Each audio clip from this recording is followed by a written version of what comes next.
I just heard, East Siders, come out and play. What?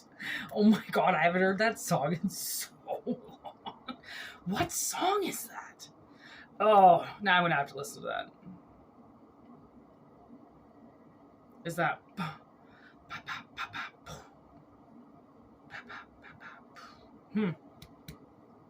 I'm in the East Coast. I mean, the East Coast is the best coast. You know what I mean? I always thought we were like mid, but no. Apparently, everybody from the West Coast says where I live is East Coast, even though the coast isn't anywhere around. Other than maybe Lake Ontario. It's the only coast that's around. Coastin'.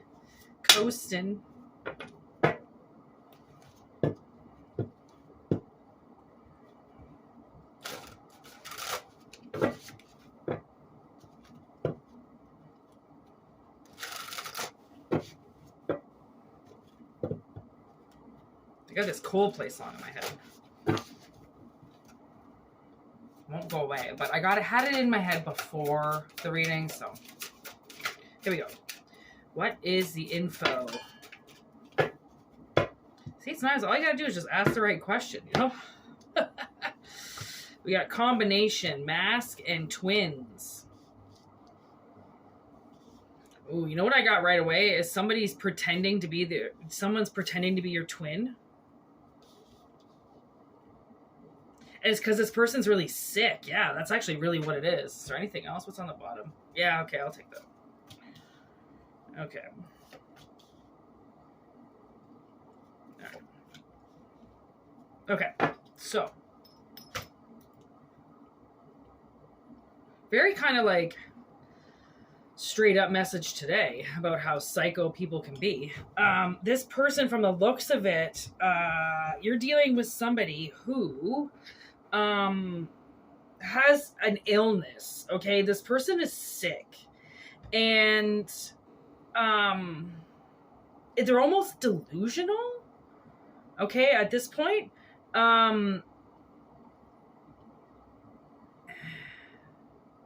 honestly, I specifically watched The Shining the other day just to read this card better. I did it with The Shining and Poltergeist, because I was like, okay, if I'm going to use these cards, I want to use them properly. I don't want to use a book. I want to, because actually this person who created these cards, he watched these movies. Like, he must have been a horror buff, because like his version of these cards is amazing. Okay. But I'm getting the Grady twins right now. They're like staring at me.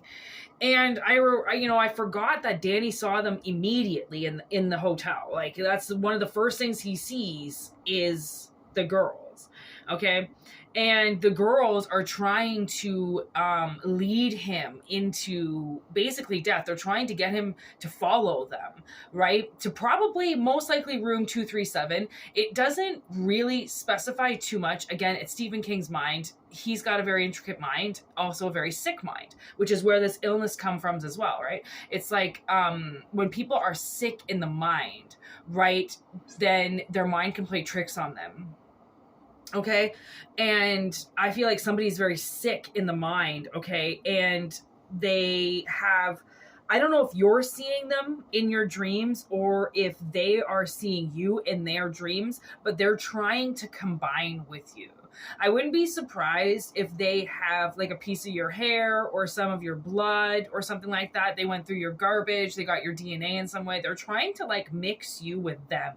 Okay. And the thing is that, again, even with Jason, this is like a very sick person, because his mother, right, can't deal with the thought that Jason is dead and that he was at a camp where there was tons of people who could have watched him and somehow he drowned. How is that possible? When there's so many people around, so many people could have prevented that. And somehow, he still dies. So it's like she avenges him. Okay. And then we got this book. I'm thinking that maybe this person is using a book.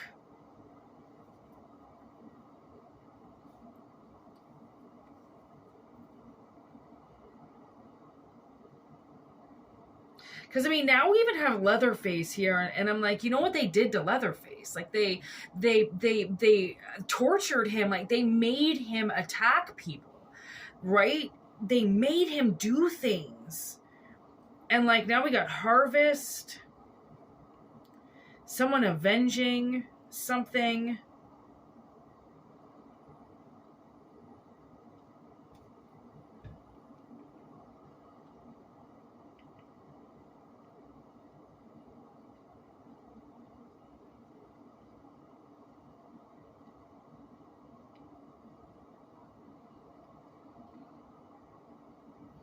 I'm really getting that this is a disease.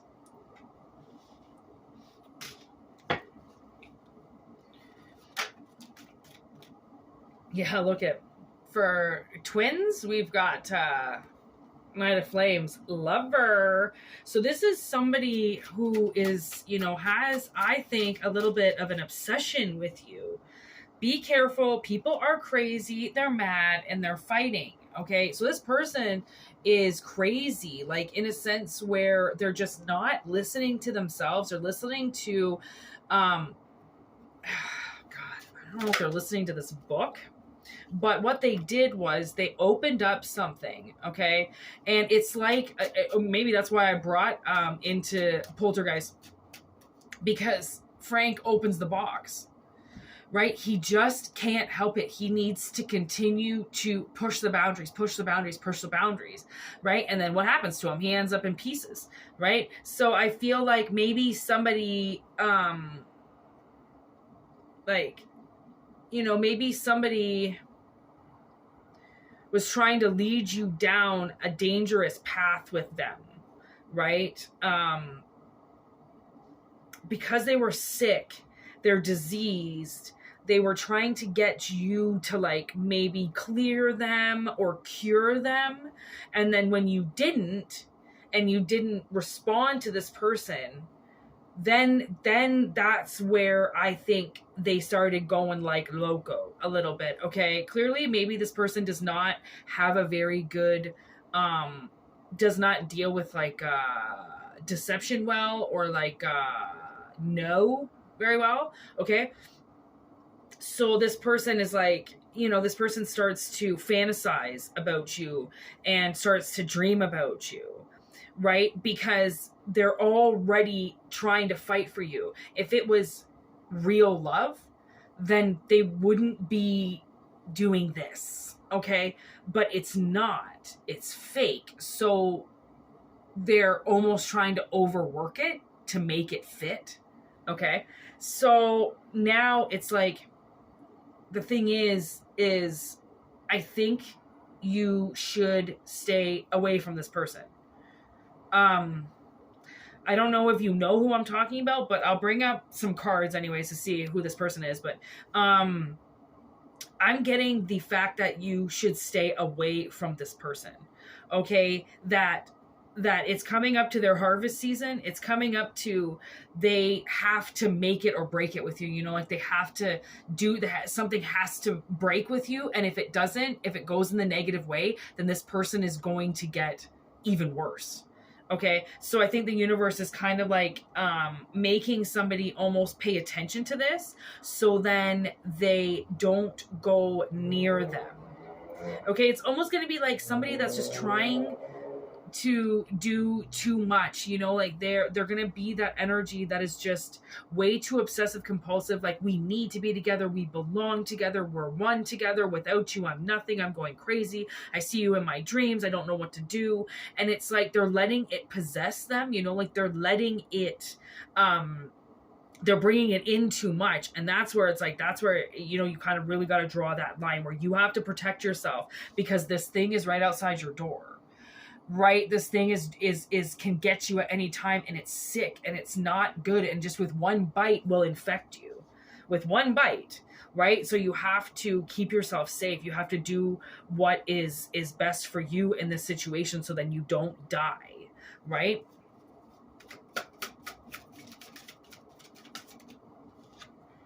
Yeah. So I wanted to know what the book was about, and we've got liar. And that's the thing, is like, this book is about, like, whatever they're reading, whatever they're looking into, it's lies, but they want to believe it. So and that's why I say with tarot, like, if it doesn't resonate, don't force it to, because you're going to start forcing energy to work in a certain way that has absolutely nothing to do with you, your status, your story, anything, right? And then people incorporate it into their lives. Like, this is a dangerous game that we play with tarot, because it is collective and it's general, and it's not a personal message. It's not just for you. It's for countless people in different situations, right?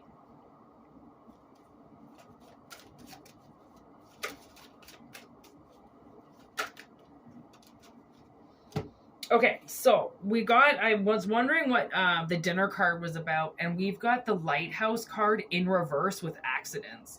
So the thing is that I think like, this is not a safe place for you to go. This isn't, the universe is actually showing you the opposite of going near this person. They're actually trying to get you to get away from this person, right? Because it's an accident waiting to happen.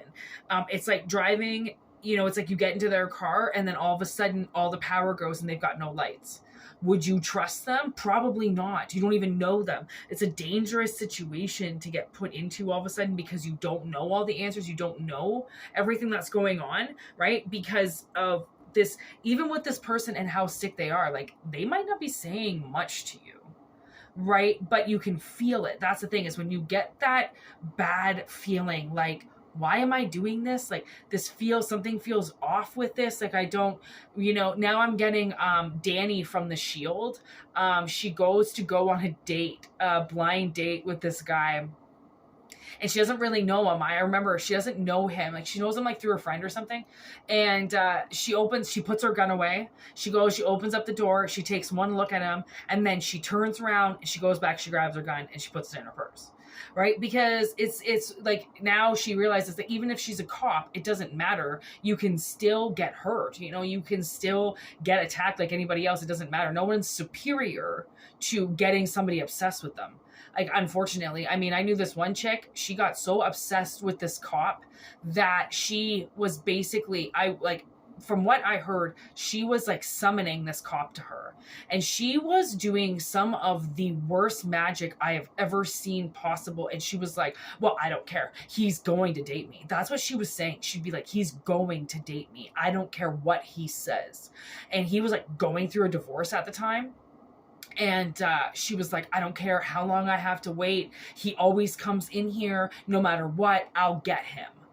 And like, that was her mentality around this man. And I was like, that is so strongly in the wrong direction.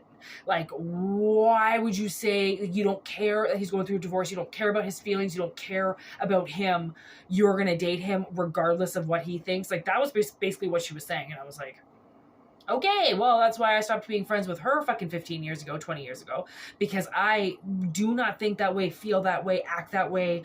I would never just say that to somebody, date me or nobody. Like, are you fucking kidding me? I'm terrified to date. I have always been terrified to date. And like, man, I'll go as far as like asking somebody to coffee or to like go smoke a joint or something. And like, that's the most I'll ever do. And if they hesitate or they say no, or they say, well, maybe, I'm usually out the door. Like, I mean, people either want to do it or they don't. And that's the thing, is they either want to date you or they don't want to date you. And I most certainly know that I do not want to be around anybody's energy that is even hesitant about hanging out with me. Because then I'm like, oh, ew. Like, because I really want to hang out with you. And if you don't really want to hang out with me, then like, let's just not do it. Because like, clearly I don't need somebody just hanging out with me out of pity. Like, come on, honestly, it's, sucks. Ooh, we got 3 cards in the bottom here. Ooh, okay, so we got Bouncer with Idiot and the Weeping Willow. Oh, look, there's a 3rd card there. With Conspiracies, the Conspiracy Only card in reverse. With the Weeping, I mean, both of these cards are in reverse. And the thing is how I feel why these cards are in reverse is because I almost feel like somebody's not going to be sad anymore.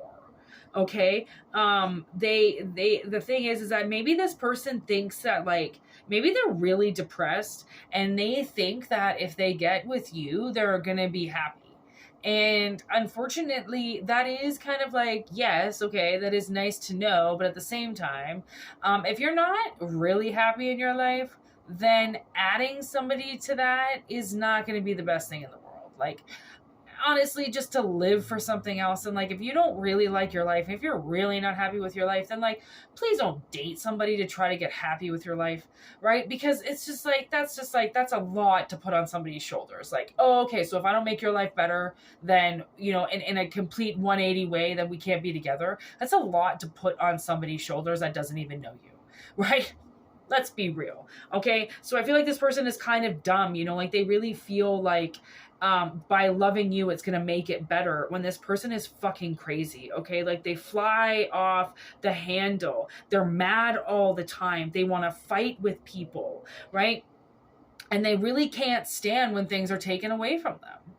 They don't like it. They don't like when things get locked away from them. They feel superior to things because they feel like they're kind of a bouncer, you know, like they feel like they're almost like head security of the place, you know, and if you kick them out, you might as well just be kicking out the king, you know, like if I can't be here, then no one's allowed to be here. Kind of like, I feel a lot of superiority going on with this person. They feel very superior, and that's why, you know, now I'm getting Cal Hockley from Titanic, because he just wanted to be with Rose, so then he had a wife beside him. And he often admits that you will be what a wife is supposed to be. I will be respected as a husband by a wife who respects me. You know, like he's very like, you know, Rose's part could be played by anybody hypothetically in real life, which is why, right, when she explains it later, he eventually married somebody, had some kids, inherited his millions, and then he put a pistol in his fucking mouth because the stock market went against him.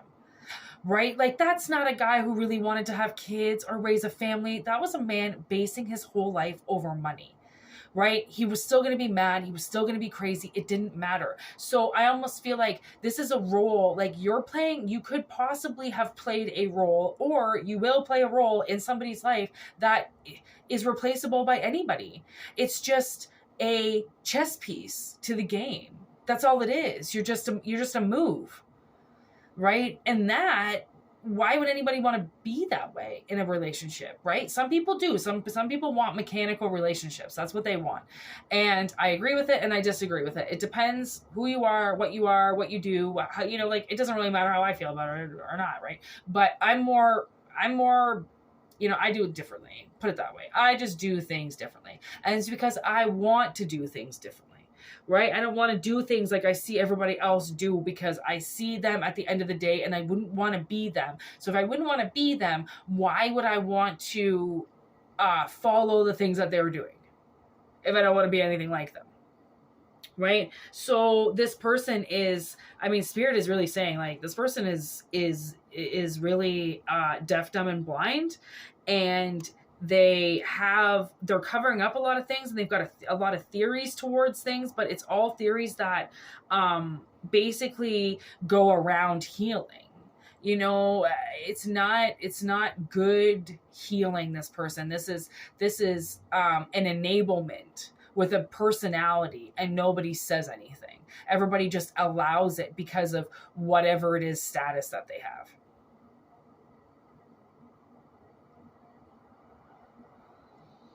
And yesterday, I painted an iceberg because I was watching Titanic. It's on my wall over there. And it's at night and everything. It's fucking awesome. And I was like, what is the analogy of this at the end? Like, why did I paint this iceberg? Why did I do this? And then, you know what the iceberg said to me? Like, the painting said, be the iceberg. And I was like, okay, what does that mean? And they're like, okay, think about this. Okay, there's all of these, you know, Titanic was the biggest ship at that time. Okay, had ever been built. Sure, there were other ships, but they were you know, at least 100 feet smaller, at least a ton lighter, you know, like there wasn't, Titanic was what she was, the only thing of her kind at the time. Okay. Now when Titanic has been sized up with other cruise ships, it looks like a fucking peanut beside some of these new cruise ships, which is absolutely ridiculous. Okay. Nothing should ever be that fucking big. It's a joke. It's a game. It's basically a resort on the water. That's like one of the most dangerous things. I will never go on a cruise. You could mark my fucking word on that. I will never go on a fucking cruise. I think it's highly one of the most dangerous things you could possibly do with your life.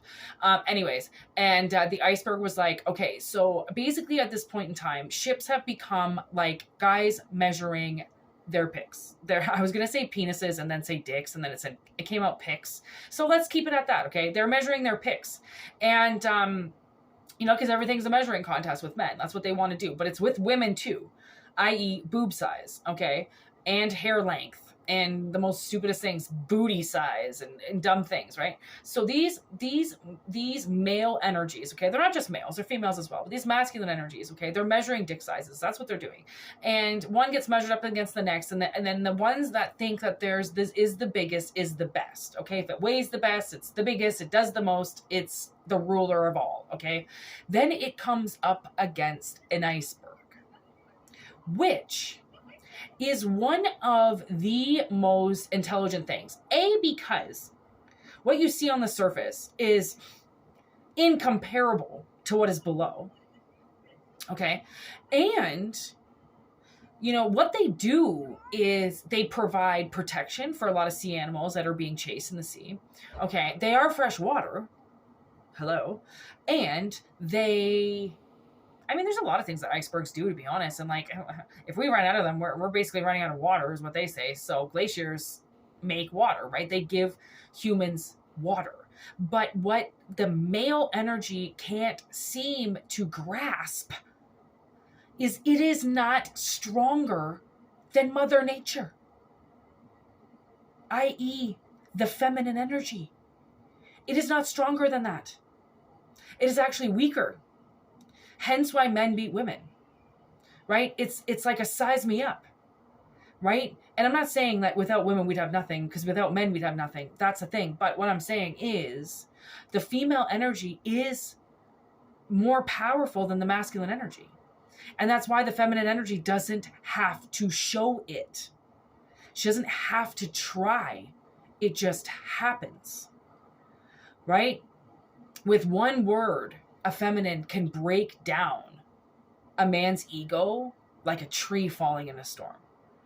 It doesn't take much if she understands that masculine energy and what it's doing, right? So this iceberg was be the iceberg, which means destroy every cowardly masculine energy that comes your way that thinks it can just destroy you because it appears bigger.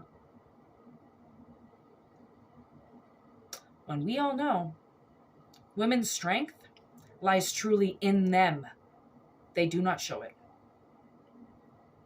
And I was really tested with my feminine energy recently with this other woman who expected me to show my masculine energy every day. And I went, I'm not a masculine energy. I'm a feminine energy. If you want masculine energies, get your masculine energies out here. I'm a feminine, and I will be in my feminine, and I will stay in my feminine. And there's no fucking energy that I could possibly fucking care about that's going to make me transform into something that I'm not just to entertain it.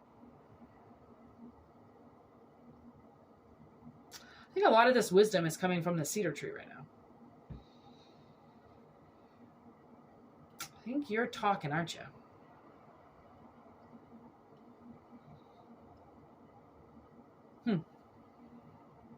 Yeah, because it's a feminine energy. And it's dealing with a masculine energy. A masculine energy is coming out. Right? What's the time? Wow, 24 minutes. This was a really, really good reading. I'm going to end it at that.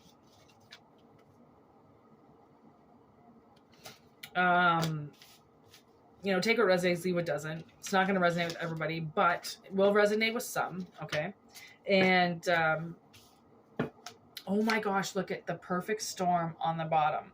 Talking about Mother Nature and her storms, literally on the bottom with bully. And 911 emergency.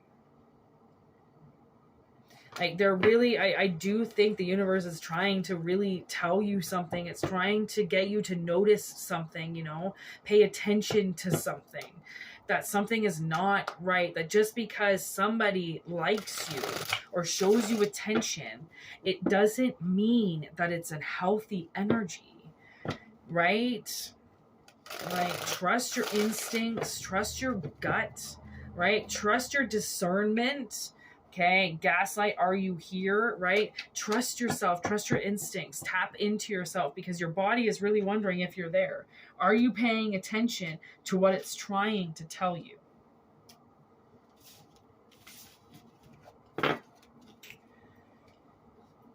Oh yeah, we didn't pull any signs.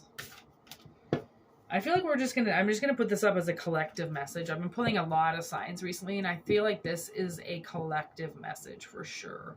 This is, if it resonates, it resonates. It really doesn't need any signs attached to it, right? Energy is energy. It's how it flows. So leave what doesn't resonate to the others that are going to watch this. Thank you so much for the support you guys give me and what we do for this channel. I mean, we're fighting a war right now with people who don't want to hear people like me speak. They really don't. And you know what? It really sucks and it's really sad, but it's something that will never go away. So whatever, it is what it is, right? Yeah, for personal readings, whitneymoonshine@gmail.com. If not, you know what I say. Enjoy the reading. And yeah, thanks for subscribing. Thanks for liking. If you do like the video, please like it, you know, in general. It helps shove it to people who say that my readings don't matter, because they do. So say it to my face. Peace out. Word to your mothers.